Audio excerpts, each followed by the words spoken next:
Oremos en esta mañana. Amado Señor,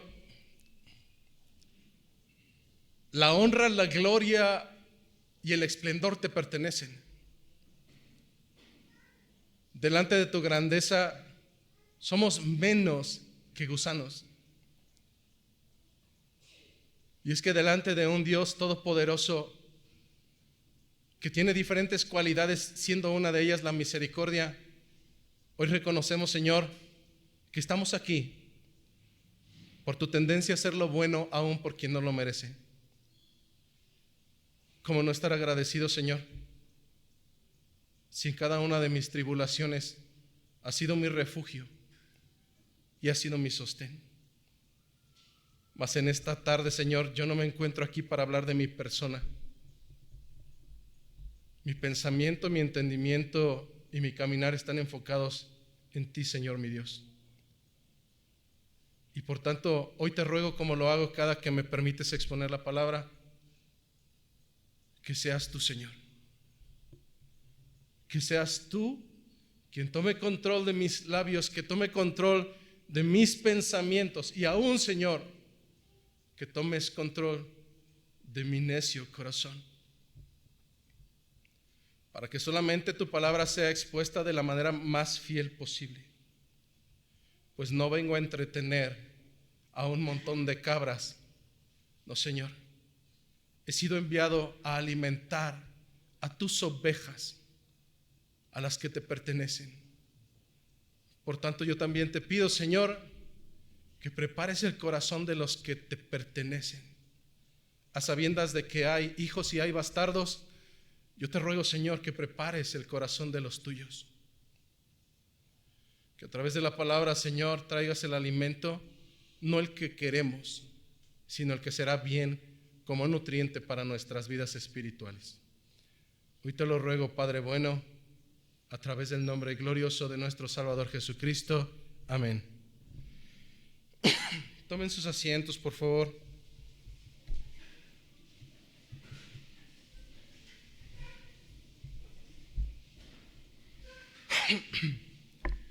Y de manera directa vamos todos a las Escrituras.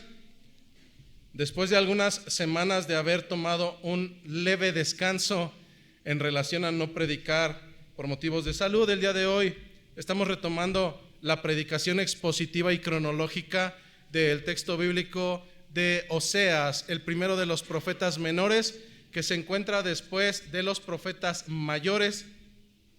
Así es que vamos a nuestras Escrituras y buscamos el libro de Oseas. La semana pasada, hablando de la última vez que se expuso este texto, culminamos en el capítulo número 2. Así es que el día de hoy estaremos tomando solamente 5 versículos que corresponden al capítulo número 3 de Oseas.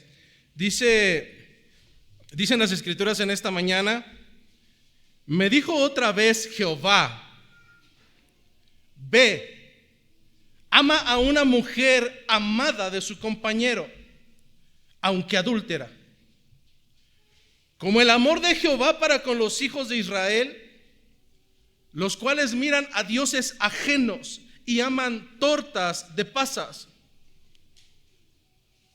Siguen narrando las Escrituras, hablando ahora de Oseas, y dice: la compré entonces para mí por 15 siclos de plata y 1 homer y medio de cebada, y le dije: tú serás mía durante muchos días.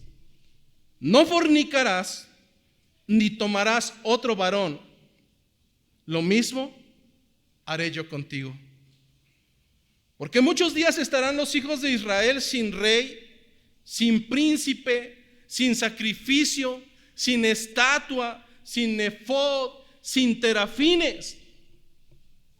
Después volverán los hijos de Israel y buscarán a Jehová su Dios y a David su rey, y temerán a Jehová y a su bondad en el fin de los días.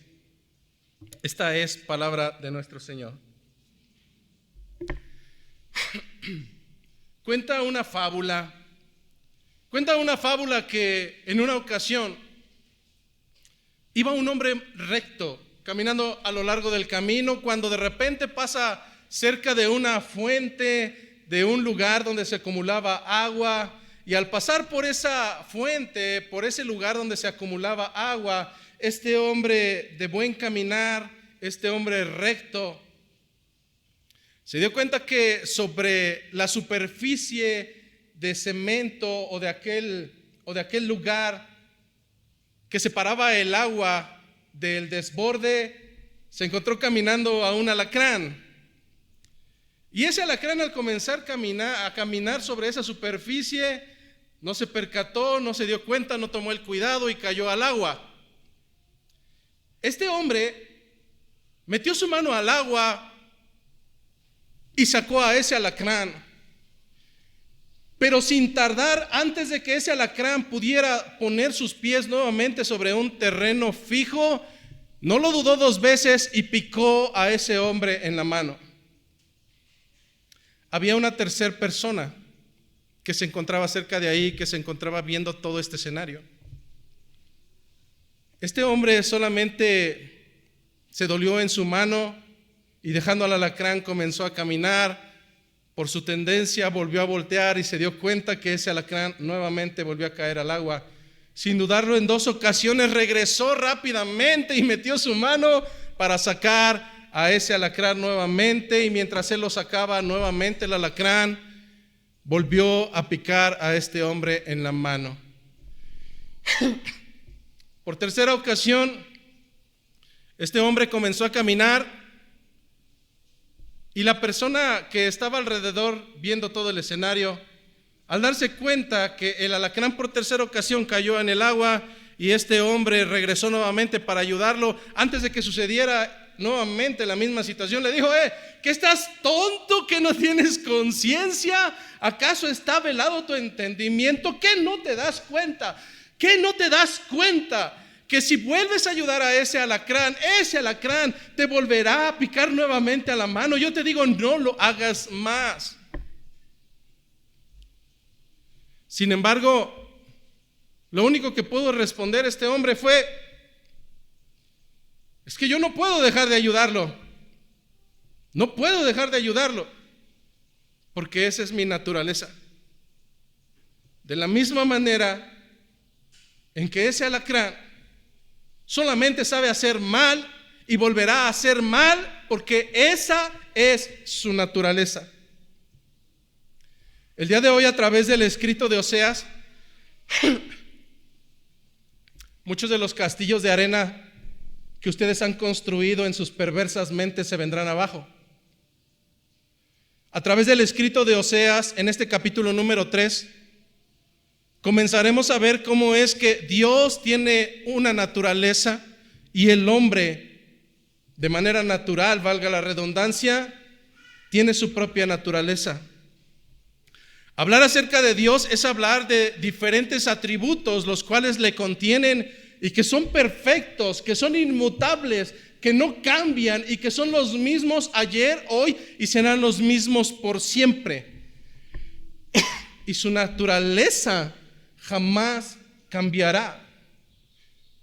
De la misma forma podemos tener entendimiento, y el día de hoy llegaremos al entendimiento que de la misma manera en que Dios tiene una naturaleza que es no cambiante, que es inmutable, de la misma naturaleza tendremos que salir reconociendo que el ser humano no es bueno, que por el contrario de nuestros pensamientos justificantes en nuestra vida diaria, el ser humano es de naturaleza perversa, de naturaleza caída, de naturaleza que siempre buscará la tendencia a hacer el mal, tal cual como lo hace el alacrán de la fábula, la cual acabamos de tocar. Por otro lado, tendremos que reconocer una y otra vez al finalizar esta predicación que sí o sí, aun cuando no lo comprendamos, hasta el día de hoy yo no lo comprendo, que sí o sí, la naturaleza de mi Señor es inmutable y tendiente a hacer lo bueno por quien no lo merece.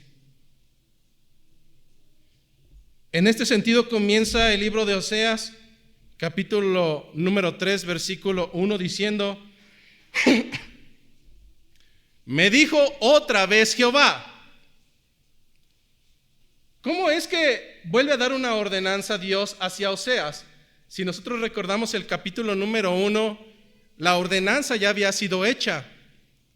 Ve y toma por esposa a una mujer que es ramera. Una ordenanza sumamente fuera de lugar bajo el entendimiento humano, porque estoy totalmente seguro que cada uno de nosotros, cuando busca a la persona idónea para compartir su vida, buscará a aquella que tenga un caminar correcto. Pero en el sentido estricto, la carta o el documento escrito por parte de Oseas por inspiración divina debe de traer una enseñanza para nosotros, que de la misma manera en que nuestro Señor ordenó a Oseas el casarse con una mujer ramera, una mujer vergonzosa, una mujer prostituta, y seguirla amando a pesar de la humillación y a pesar de la vergüenza que pudiera causarle a Oseas, de la misma manera Dios ejemplificaría cómo es que Él ha tenido misericordia al tomar por esposa a una ramera que de manera constante insiste no en amar a Dios, ni agradecerle, ni recuperar, ni retribuir la misericordia recibida, sino por el contrario. Hombres y mujeres que probablemente hoy se encuentran sentados en este lugar, que profesan la cristiandad en todo momento, pero no lo hacen cuando no existe una concordancia entre lo que hablan y lo que viven. Pues el Señor ha optado por tener a esa esposa totalmente irreverente, totalmente malagradecida, que al igual como una prostituta teniendo a su esposo, el cual la provee, el cual la cuida, el cual la sustenta, el cual da todo por ella, ella simplemente insiste en irse a revolcar con cualquier otra cosa y ponerla en el primer lugar que le debería de corresponder a su amado Señor. En ese sentido, la predicación no es para los mundanos. La predicación el día de hoy no es mayormente para los ingenuos. La predicación el día de hoy es para ti que te dices ser hijo de Dios, creyente, adoptado por gracia, y que al igual que probablemente esa esposa ramera, al día de hoy proclamas amar al Señor tu Dios con todo tu corazón, con todas tus fuerzas, con todo tu pensamiento, mas tus obras son obras de ramera que lo único que dicen es que realmente no has comprendido el evangelio de la misericordia de Jesucristo.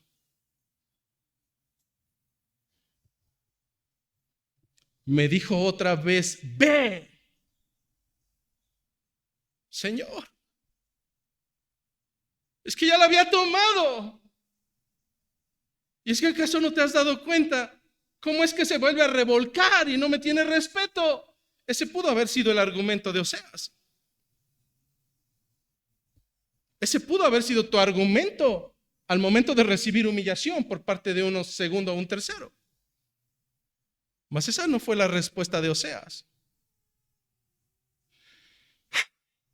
La ordenanza para Oseas fue: ve, ama a una mujer que ahora es amada de su compañero. Aunque adúltera, ámala, Oseas, ámala. Continúa diciendo el primer versículo: ámala como el amor de Jehová para los hijos de Israel, los cuales miran a dioses ajenos y aman tortas de pasas. ¿Por qué Dios tuvo que ordenar a Oseas, ámala? Es que lejos de lo que el mundo piensa acerca del concepto del amor, el concepto del amor que está manejando las Escrituras el día de hoy no es el mismo que terrenalmente conocemos.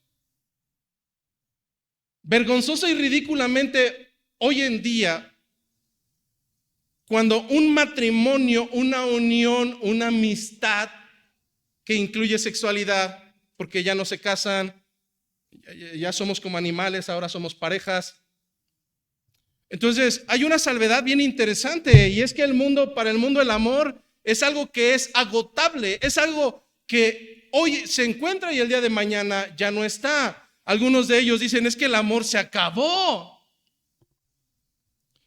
Lo primero que tengo que dejarte en cuenta es que la ordenanza para Oseas no es que vaya y ame a esa mujer de la misma manera que contemporáneamente el mundo contempla el amor.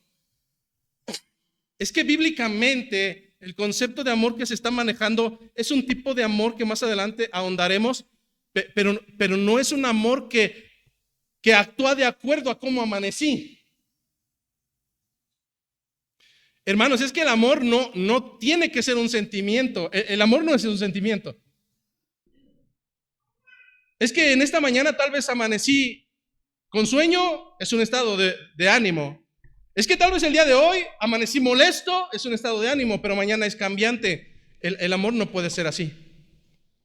Escrituralmente el amor del cual estamos hablando es un pacto, es un compromiso que hicimos, es algo de lo cual nadie nos puso una pistola en la cabeza y debemos estar dispuestos a cumplir nuestra palabra de la misma manera en que nuestro Señor es un Dios de pacto y cumple sus palabras de la misma manera tiene que ser con nosotros.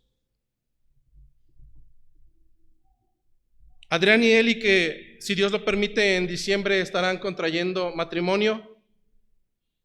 Adrián, un día vas a darte cuenta que Eli tal vez dejó de ser bella como hasta ahora, tal vez salieron arrugas, tal vez su estado de ánimo es cambiante por cuestiones hormonales. Eli, probablemente ese hombre de cabello tupido un día ya no tenga más cabello, tal vez la panza crezca demasiado y no por eso tendremos que dejar de amarnos los unos a los otros. Un día nos presentamos delante de un juez y por consiguiente delante de la autoridad máxima terrenal, al mismo tiempo que lo hacíamos en un estatus celestial. E hicimos una promesa, en este caso ustedes harán una promesa. Entonces no puede llegar el día en el que digan, ¿saben qué? Se acabó el amor. No, más bien, se acabó mi falta de palabra y por cuanto soy cobarde y por cuanto no quiero cumplir mi palabra, entonces voy a dejar esta relación. Eso es lo que acaba, no acaba el amor, acaba el deseo de cumplir a lo que te comprometiste. Nuevamente, me dijo otra vez Jehová, ve, ama a una mujer amada de su compañero, aunque es adúltera. Amar, el concepto bíblico, amar va por encima de todos nuestros pensamientos. Mayormente cuando no hay características que sean amables, en el sentido de tender a amar a la otra persona. Es que pastor, usted no sabe lo que me ha hecho. Ámala. Es que si supiera, bueno, es que no lo sé, pero yo sé lo que tú haces y que es vergonzoso delante de los ojos de Dios, y el Señor te sigue amando porque simplemente Él hizo una promesa y la ordenanza para Oseas fue ámala, aunque sea ahora amante de tu compañero y aunque sea adúltera. ¿Por qué debe de ser una ordenanza amar? Si tú recuerdas el mandamiento más importante y el más ultrajado por los cristianos, ¿cuál es? Cuando fueron aquellos hombres religiosos y le preguntaron, Jesucristo, ¿cuál es el primer mandamiento de la ley? ¿Cuál es el más importante?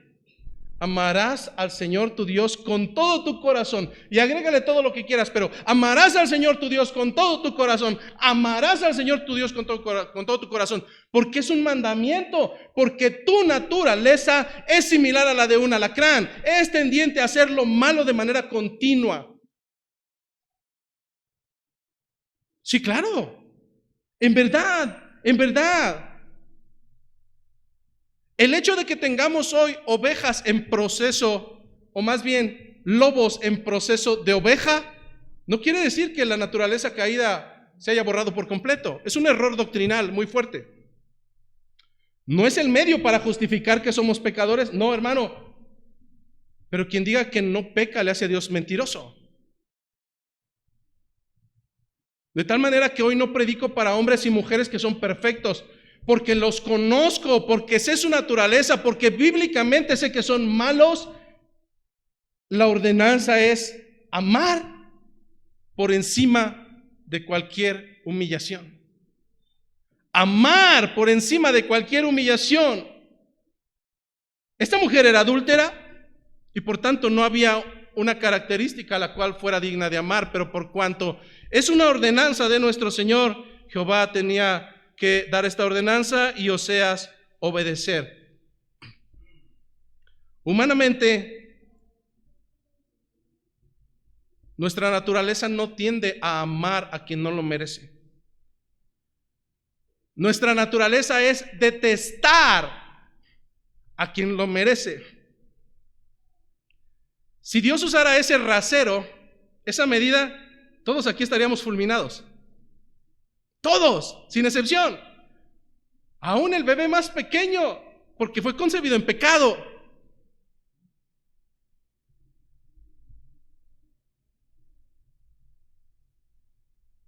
Así es que, si nuestra naturaleza, y por naturaleza no podemos amar a alguien que no lo merece, entonces, ¿cómo es lo que tenemos que hacer? ¿Qué es lo que tenemos que hacer? Sencillo, segunda parte del versículo número 1. Ámala como el amor de Jehová para con los hijos de Israel. Ponte a pensar en este momento. ¿Cuál es la humillación más grande que te ha hecho tu esposa? De verdad. Ponte a pensar cuál es la humillación más grande que te ha hecho tu esposo. Bueno, si su matrimonio es de telenovela, vayamos al segundo caso, que no está muy alejado. Somos una familia en Cristo. Y aquí me podrán decir, no, hermanos, que nos amamos como iglesia con todo el corazón. De verdad que a veces usted pensará que yo soy árbol y que no me doy cuenta que a veces algunas de ustedes murmuran contra otras, o algunos de ustedes tienen enemistad con otros. ¿Acaso cree que soy tonto o cómo? Paréntesis. No siga porque le va a caer la voladora. Ya, salimos del paréntesis. Bueno, es que si no tienes un referente humano de cómo es que se tiene que amar a quien no lo merece, entonces tenemos la medida excelsa de nuestro Señor. Ponte a pensar qué situaciones vergonzosas hiciste el día de hoy antes de venir al culto.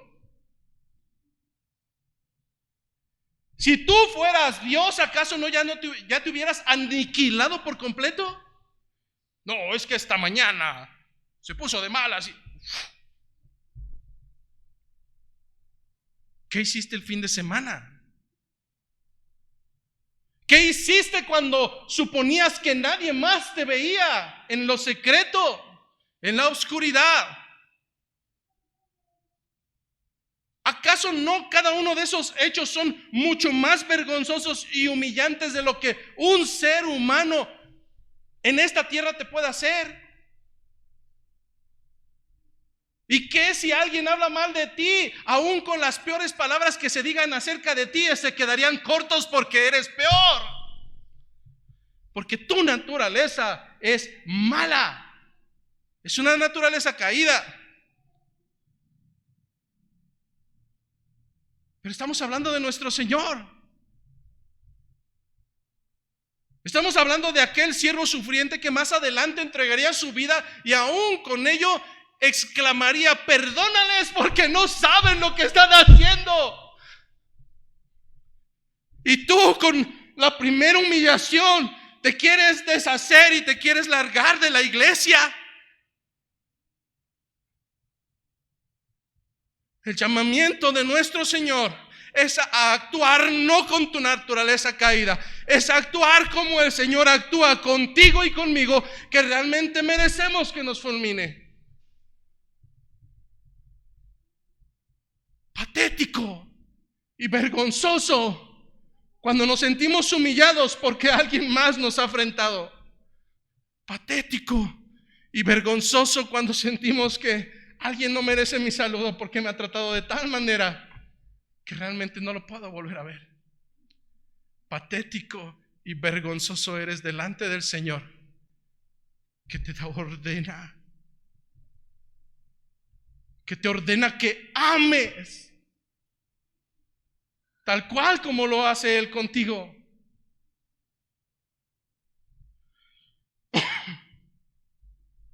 Dentro del tipo de amor que utilizaban los conceptos griegos, ellos utilizaban al menos de 3 a 5 o 7 conceptos de amor. A uno de ellos le llamaban el concepto de amor eros, el cual era aplicado para cuando se tenía intimidad con tu mujer o con alguien más. El tipo de amor eros era el tipo de amor pasional, el cual vive cualquier gentil, cualquier persona. Existía otro tipo de amor en los conceptos y en el idioma griego, que era el amor filos, el amor fraternal, el cual vives por alguien que te cae bien, alguien que es benéfico para ti. Eso lo hacen hasta los gentiles. Amar a quien te ama, eso lo hacen los gentiles. Darle gracias a alguien que te da dinero, eso es fácil. Pero el mandato para Oseas, el mandato para el pueblo de Israel y el mandato para cada uno de ustedes no es a vivir el amor que Dios tiene hacia su pueblo en un sentido eros o en un sentido filos. El amor que está ordenando el Señor es un amor llamado ágape, un tipo de amor que sobrepasa todo entendimiento, que sobrepasa toda la razón y que probablemente muchos de nosotros hoy no estamos viviendo ni queremos ser capaces de vivirlo en nuestra vida cotidiana con nuestra esposa, con nuestro esposo, con nuestros hermanos en Cristo. Este tipo de amor es el que se nos narra en 1 Corintios capítulo 13, del versículo 1 al versículo 7, y que dice así: si yo hablase lenguas humanas y angélicas, traducción, si tú te crees muy espiritual porque haces tantas cosas y estás cerquita de las cuestiones angelicales y no tienes amor, entonces vienes a ser como un metal ruidoso y un instrumento de cuerdas que hace ruido. Versículo 2. Y si tuvieses el don de la profecía y entendieses todos los misterios y toda la ciencia, y si tuvieses toda la fe, de tal manera que con tu pensamiento y tu deseo fueras capaz de trasladar los montes de un lado hacia otro, y no tienes amor, dice el versículo 2, nada eres. Versículo 3. Y si éticamente fueras muy bueno, dice, y si repartieses todos mis bienes, y si repartiese todos mis bienes para dar de comer a los pobres, y si entregase mi cuerpo para ser quemado, es decir, ¿qué importa? Así seas la señora de Calcuta, que resultó ser sumamente mala, y no tienes amor, de nada sirves. Es duro, suena sencillo, pero es duro. Yo sé que alguna vez te han dicho, bueno, para nada no sirves para nada. Eso te lo dice el hombre, pero lo está diciendo Dios. Si no, hermano, puedes tocar los instrumentos, puedes estar en la alabanza, puedes estar en el púlpito, puedes estar en cualquier lugar, pero si tus evidencias dan cuenta de que no tienes este amor ágape, eres inservible, no sirves para nada, eres una vergüenza para el reino de los cielos. Importa un pepino tus años de cristiandad si no hay un amor ágape, el cual proviene solamente de Dios, porque el hombre por su naturaleza no lo puede tener. No eres nada. Concluye diciendo 1 Corintios 13, por si te queda duda, ¿cómo es ese tipo de amor? Versículo 4, el tipo de amor ágape es sufrido, es benigno, es decir, tiende a hacer lo bueno. Es un tipo de amor que no tiene envidia. Ah, qué complicado, hermano, qué complicado. Qué complicado. ¿Ya viste? Son bien amigos de la hermana Heréndira. Wow, y nos amamos. No hace lo indebido, no busca lo suyo, no se irrita, no guarda rencor, no se goza de la injusticia, mas se goza de la verdad. Este tipo de amor ágape, el que demanda Dios para Oseas, para con su mujer Gomer, el cual demandó Dios para el pueblo de Israel en relación al culto hacia Jehová, el cual demanda hoy el Señor de cada uno de ustedes en la vida congregacional. Este tipo de amor, versículo 7, todo lo sufre, todo lo cree, todo lo espera, todo lo soporta.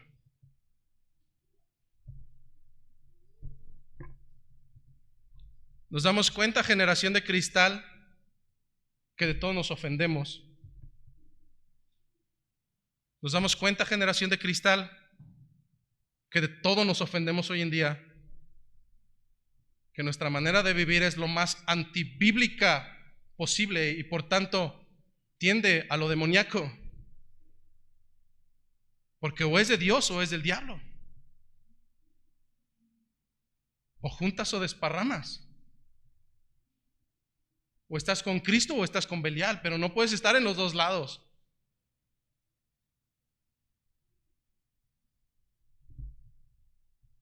En muchas ocasiones no habrá un solo motivo para amar a tu esposa, no habrá uno solo.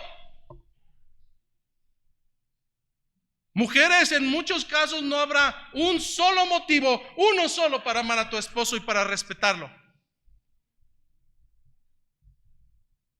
Hermanos de Iglesia Caminando por Fe, Querétaro, en muchas ocasiones, me atrevería a decir, en la gran mayoría de las ocasiones, no habrá un solo motivo para amar a todos estos imperfectos. No lo habrá y no lo encontrarás. Humanamente no es posible amar a alguien que no lo merece. Es por eso que el mandato de ejemplificación y de mímesis tiene que venir por parte de alguien que sí lo puede vivir. Y él en su propia esencia es la tendencia a amar a lo que es inmerecible. Por eso es que hoy esto estriba en la naturaleza de Dios, esto estriba en la naturaleza incompetente del hombre para amar. Tenemos que tomar ejemplo de quien es capaz de amar por quien en verdad no lo merece. Yo esperaría que en este momento muchos de los que no están viviendo amor en esta iglesia, o algunos de los que no están viviendo amor en esta iglesia, y bien lo saben quiénes son, caigan en vergüenza, caigan en confrontación. Porque vuelvo a reiterar, hoy no estoy predicando para los gentiles. Hoy no estoy predicando para los que vienen por primera ocasión y que es su primera semana de conocer el evangelio. Hoy te estoy hablando a ti nación santa, real sacerdocio, que insistes en proclamar que eres creyente mientras tus pasos son dignos de burla y de vergüenza, vituperan el nombre de nuestro Señor. En ocasiones la gente me dice: pastor, estoy seguro que hoy predicaste para mí. Pues si eso crees, sí. Y espero que sea para cada uno de ustedes. Porque un día el Señor los llamará a cuentas. Es que no has entendido. Es que no has entendido. Que un día serás llamado a cuentas. Y si aún de cada palabra ociosa que ha salido de tu boca, que creo que en ocasiones son muchas, darás cuenta delante del Señor. No importa que seas ateo, no importa que hoy te haya traído a la fuerza, no importa. Te aseguro que lo ateo se te quitará en cuanto mueras y estés delante del Señor y tengas que rendirle cuentas a aquel en que no creíste. Un día tendrás que dar cuentas delante del Dios omnipotente, aún de cada palabra ociosa que salió de tu boca. No importa tu edad, no importa tu trayectoria cristocéntrica. La suposición para un creyente es que no camina como los gentiles, es que no habla como los gentiles, es que no mira como los gentiles, es que no actúa como ellos. Y por decirlo suposición, porque debe de ser una realidad. Segunda a los Corintios 5:17. De modo que si alguno está en Cristo, de modo que si alguno está en Cristo, nueva criatura es. Las cosas viejas pasaron, he aquí todas son hechas nuevas.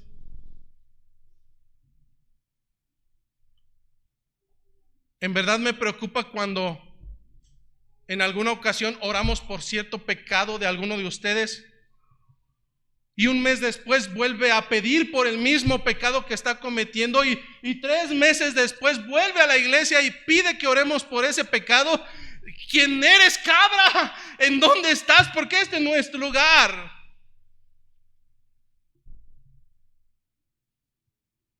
No podemos de verdad proclamar nuestra cristiandad sin proclamar la integridad. La integridad se traduce como el hecho de que tus palabras correspondan con tus actos. No podemos decir eso, en verdad. De modo que si alguno está en Cristo, deje de proclamarlo, deje que sus evidencias sean palpables. De modo que si alguno está en Cristo, nueva criatura es. Las cosas viejas pasaron, he aquí, todas deben ser hechas nuevas. Por tanto, Oseas toma el consejo de Dios, la ordenanza de Dios, y lejos de posponerlo, actuó de manera inmediata. Ahora narra Oseas diciendo: la compré entonces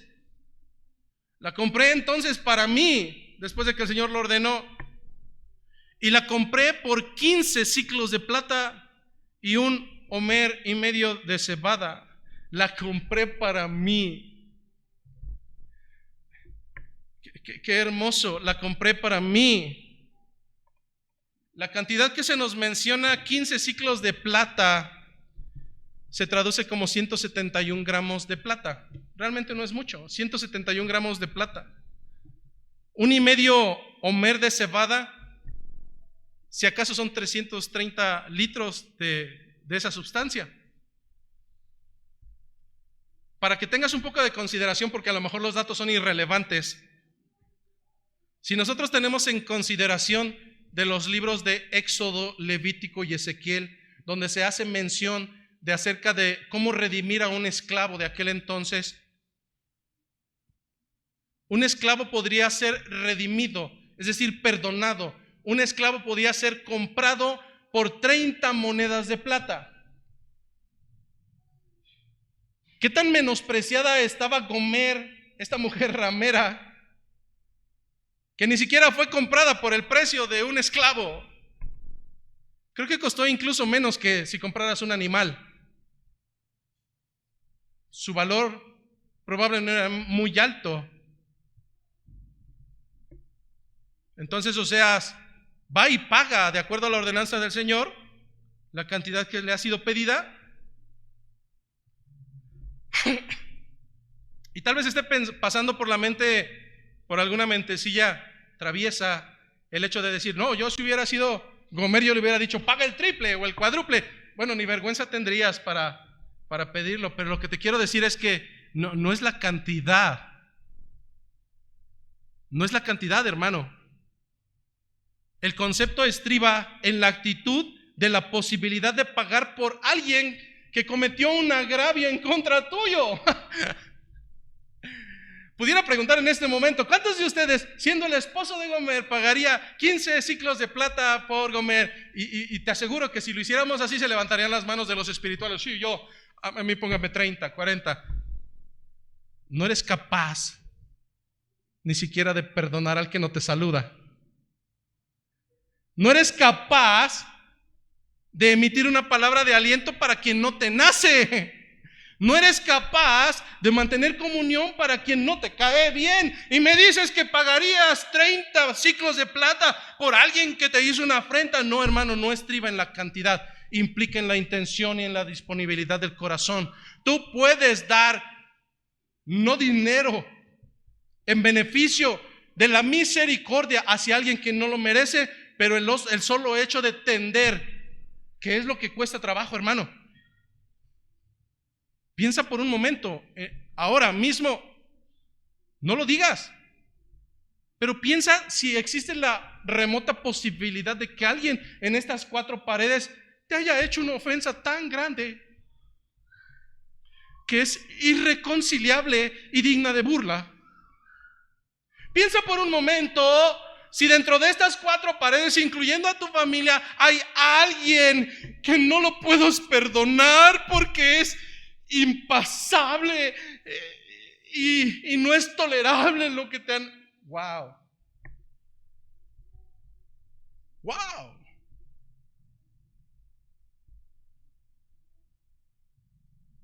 Es que el texto realmente no se centra sobre la actitud de Oseas. La pregunta es, ¿cuál es tu actitud para quien comete la humillación contra ti? ¿Te das cuenta que por naturaleza eres similar a un alacrán? Y tu tendencia es a actuar con maldad, risueñillo. ¿Te das cuenta cómo tu tendencia no es la de Dios? Pero si nos vamos al otro lado, cuando tú no eres capaz ni siquiera de mover un solo músculo para ir a reconciliarte con tu hermano, porque hoy es el día de la cena del Señor, tenemos que hacerlo dignamente. Tenemos que hacerlo dignamente. Cuando tu naturaleza te lleva a quedar inmovilizado ante la posibilidad de resarcir la amistad o simplemente de, en cuanto estén ustedes, estad bien con todos. Cuando tu naturaleza mala y pecaminosa te ata los pies, la boca, el pensamiento y el corazón, yo solamente te digo, recuerda esto. La peor ofensa que te hayan hecho, la peor humillación que hayas sufrido en esta tierra o en esta vida o en esta iglesia, no se compara con la humillación que aún sigues haciendo para con aquel que estuvo dispuesto a dar no dinero ni palabras, estuvo dispuesto a dar a su propio hijo. Pudiera ser una pregunta hipotética segunda. ¿Cuántos de ustedes darían a su hijo para poder sacar su sangre y que fuera el antídoto para una enfermedad mundial? Bueno, este pastor se ha vuelto loco. ¿Por qué nos hace este tipo de preguntas? Hermano, es que si ni siquiera somos capaces de mover o gesticular para poder pedir una disculpa, para poder restaurar la enemistad con alguien más, mucho menos seremos capaces de dar a uno de nuestros hijos, mayormente por la asquerosa mundanidad que no lo merece. Si en este momento trajéramos una línea de los peores pecadores de este mundo, candidato número 1, la mujer más chismosa de la iglesia, la que anda llevando cosas de una casa a otro, que ha tratado de dividir a la iglesia, vituperando y bla, bla, bla, bla, bla. Candidato número 2, no nos habíamos dado cuenta, pero ha tenido algunas posturas de tipo sexual que son vergonzosas, y ahora que nos hemos dado cuenta lo presentamos delante de ustedes. Candidato número 3, el más hipócrita, aquel que en la iglesia levanta sus manos y saliendo te apuñala por la espalda. ¿Y qué te parece que le sumamos a un violador, a un asesino, a un genocida? ¿Qué te parece que también metemos aquí en las filas a un multihomicida? Hermanos, ¿quién de ustedes está dispuesto a perdonarlos? No, yo no lo perdono porque a mí me hizo. Wow. El amor no busca lo suyo. ¿Qué les parece que los perdonamos? Él es homicida, ella es mentirosa, él es chismoso, este es violador, ¿los perdonamos? No.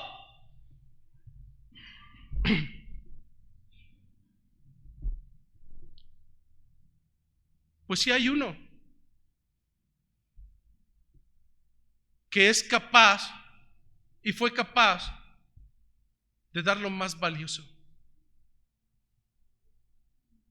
de dar a su propio hijo por el asesino, por la mentirosa, por el que vitupera, por el que viola.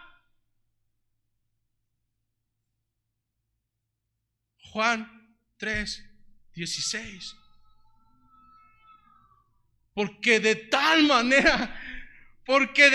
manera amor ágape, porque de tal manera amó Dios al mundo, ese amor que no espera lo suyo, ese amor que todo lo sufre, ese amor que todo lo espera, que todo lo da. Porque de tal manera amó Dios al mundo que dio a su Hijo unigénito. Juan 3:16. Que dio a su Hijo unigénito para que todo aquel que en Él cree no se pierda, mas tenga vida eterna.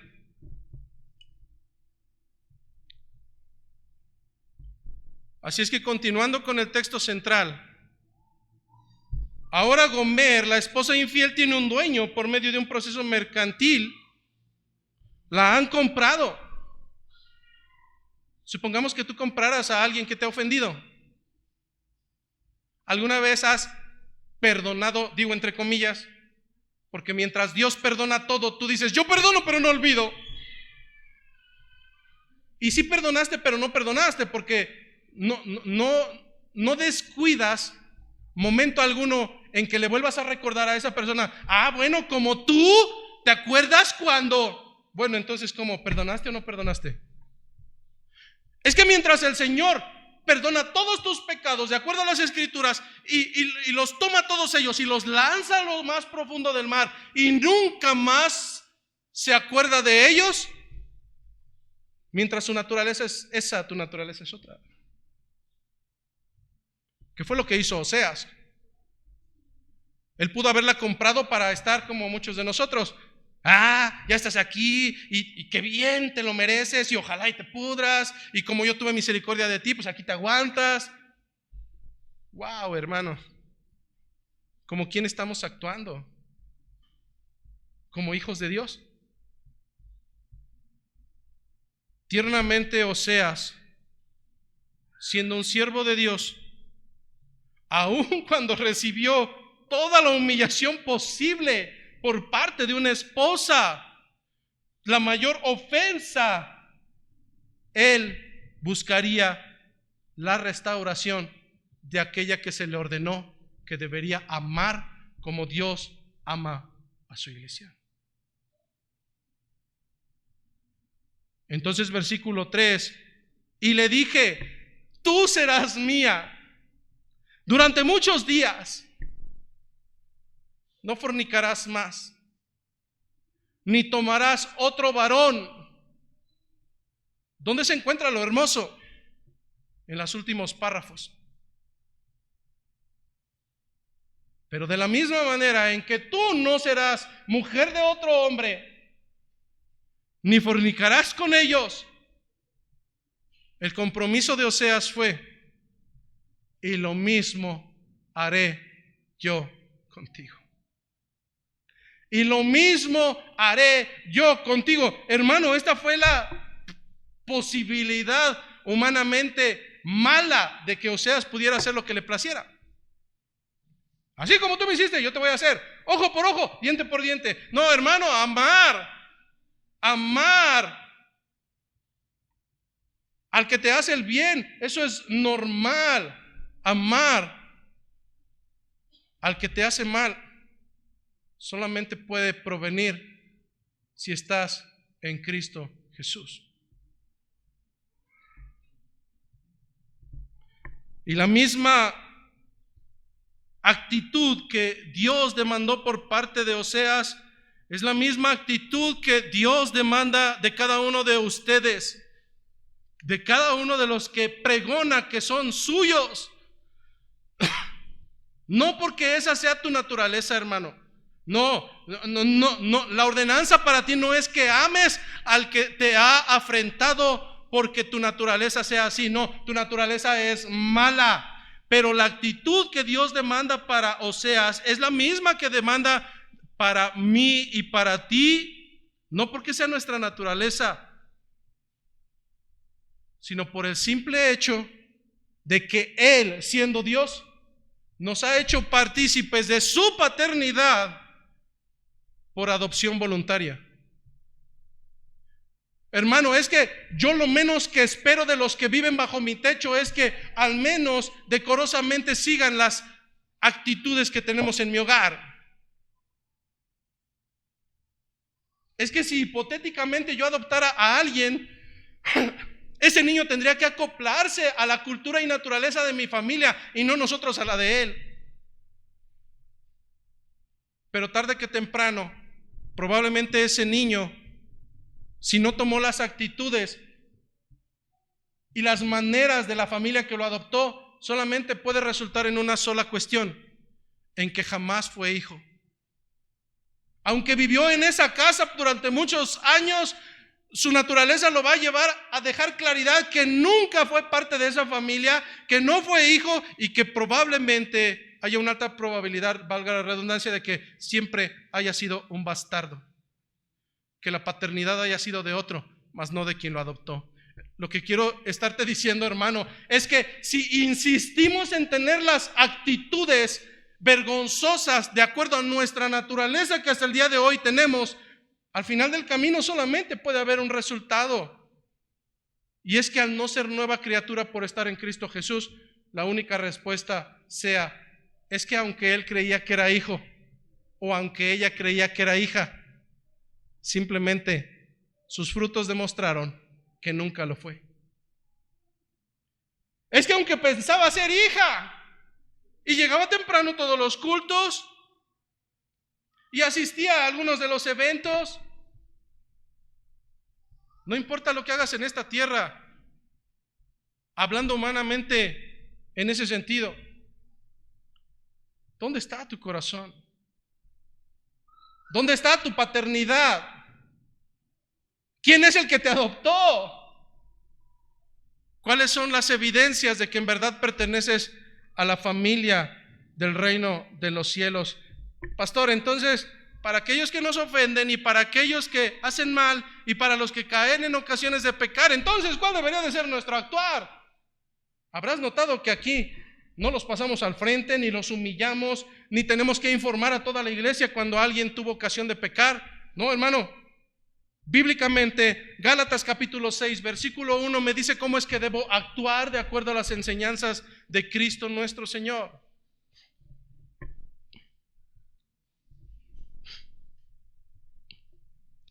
Hermanos, dice Gálatas capítulo 6, versículo 1, hermanos, si alguno fuere sorprendido en una falta, ¿qué tienen que hacer? Gálatas capítulo 6, versículo 1, vosotros que sois espirituales, mátenlo. No dice así, no se me espanten, no dice así. Vosotras que sois espirituales, murmuren de ella aunque se dé cuenta. No, hija de Satanás, eso no es lo que está diciendo las Escrituras. Hermanos, si alguno fuere sorprendido en alguna falta, vosotros que sois espirituales, restauradle con espíritu de mansedumbre. ¿A qué se refiere con que tenemos que restaurar al que ha caído? Conocemos los huesos, ¿verdad? Conocemos que corre un hueso desde aquí hasta abajo. Si ese hueso en este momento se fracturara, algunos dirían, patéenlo más para que ya no vuelva a caminar, y destrozan el hueso, lo desastillan, y ese hueso no soldará y siempre estará desquebrajado. La palabra restauración proviene del griego antiguo que se traducía como hacer que un hueso solde nuevamente y vuelva a cumplir la función que tenía antes de ser desquebrajado. Lo que me está diciendo es que si alguno es sorprendido en alguna falta, los que son espirituales deben de restaurarle, intentar que vuelva a hacer lo mismo, la misma función que tenía antes de ser desquebrajado, pero hacerlo con un espíritu de mansedumbre. ¿Qué es la mansedumbre? La mansedumbre es el dominio propio, el sentido del dominio propio en cuanto a los estados de ánimo.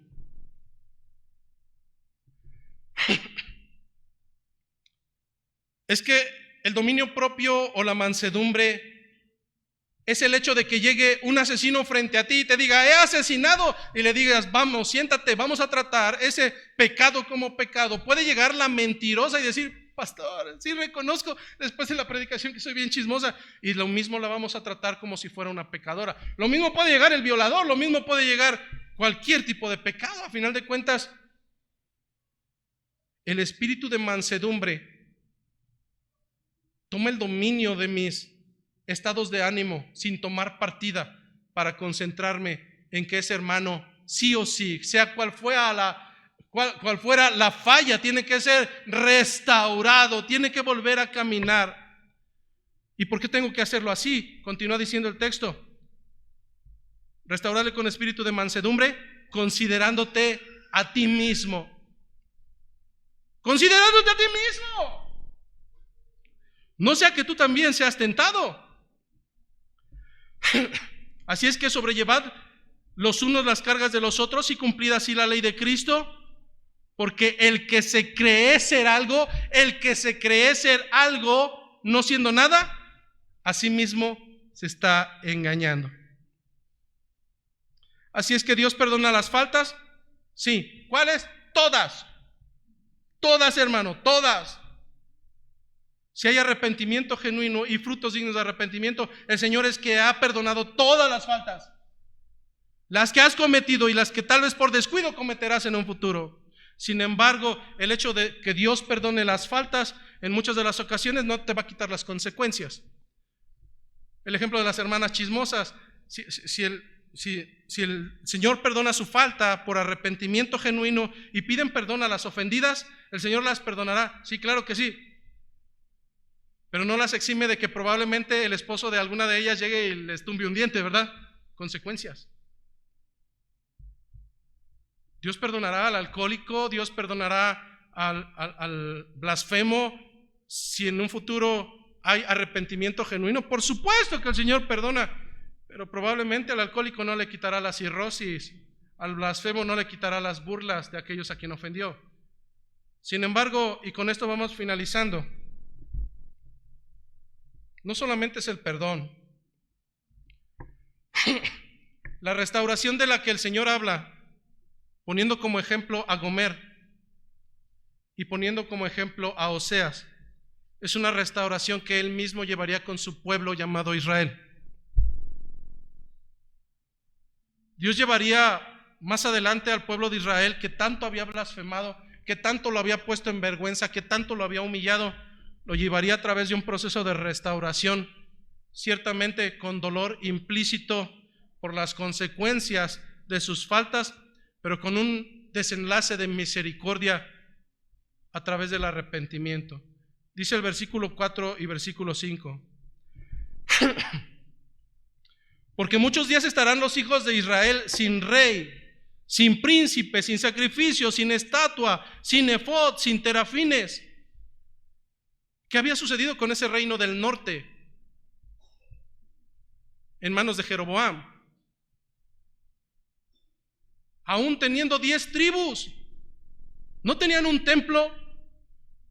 Aún teniendo un templo que levantaron para los Baales, no tenían sacerdotes. ¿Qué hicieron? Levantaron sacerdotes y sacerdotisas para Baal. Toda esta ofensa delante del Señor los llevaría a un periodo de restauración dolorosa,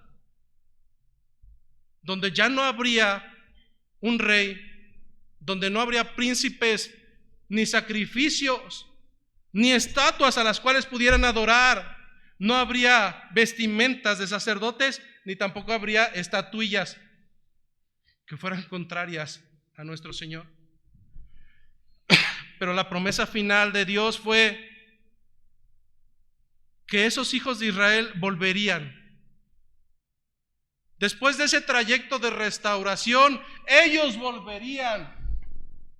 Después de ese trayecto doloroso de entender que hicieron lo malo delante de Dios y que se burlaron en su cara, después de esa restauración que costó lágrimas, ellos volverían y buscarían a Dios y buscarían el reino de David, su rey, tal cual como lo hizo él, en temor a Jehová y su bondad en el fin de los días. Así es que en esta mañana podemos llegar al menos a 3 conclusiones. Conclusión número 1. La naturaleza de Dios siempre ha sido, es y será amar bajo un concepto ágape del amor a quienes no lo merecemos. Y este tipo de amor lo hará no porque tú le hagas un favor, ni porque le brindes algo a cambio, porque no puedes dar nada. Si es que Él nos ama por encima de todas las cosas, lo hará por 2 sencillas razones. Número 1, porque esa es su naturaleza. Porque esa es su característica. Y número 2, porque Él así lo prometió. Preocúpate si cualquiera de estos te promete algo, porque a lo mejor hasta te apuñalan, pero si Dios lo prometió es porque Él lo va a cumplir. Porque Él cumplirá su palabra. Así es que en esta misma primera conclusión, si Dios tiene una naturaleza para amar bajo un sentido ágape, por otro lado, tu naturaleza que es incapaz de amar a quien no lo merece, te lleva a una ordenanza, al igual que a Oseas. Tienes que amar a quien no lo merece.